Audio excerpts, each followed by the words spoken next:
यंदा हवामान खात्याने समाधानकारक पाऊस होणार असे भाकीत वर्तवल्याने तसेच मान्सूनचे वेळेत आगमन झाल्याने मृग नक्षत्रात कमी ओलीवर पेरणी सुरुवात झाली। दिवसा कडक ऊन, वारा व रात्री निरभ्र आकाश असे वातावरण सध्या असल्याने पेरणी झालेल्या क्षेत्रावर बियाणे व मशागत वाया जाते की काय अशी स्थिती सध्या निर्माण झाली आहे। मागील काही दिवसात खरीप पेरणीला सुरुवात झाली, मात्र पावसाने उघडीप दिल्याने सध्या पेरण्या थांबल्या आहेत।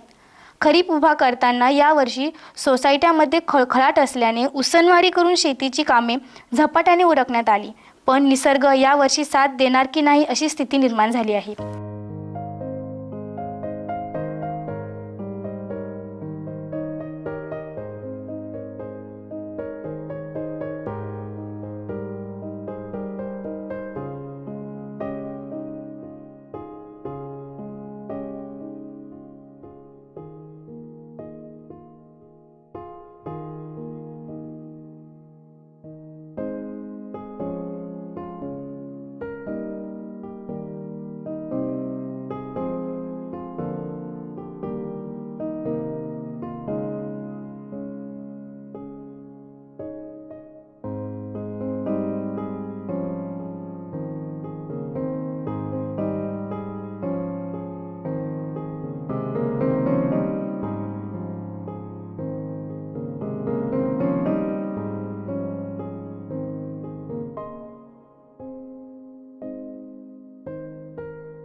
ग्रामीण भागातील अर्थकारण शेती व्यवसायावरच अवलंबून असल्याने शेतीचा उद्योग फायद्याऐवजी तोट्यातच जात आहे।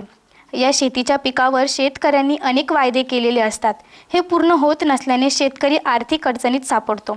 दुसरीकडे कर्जमाफीची कुठलीच पूर्तता अद्याप पूर्ण होत नसल्याने त्यांच्या चिंतेत भर पडली आहे।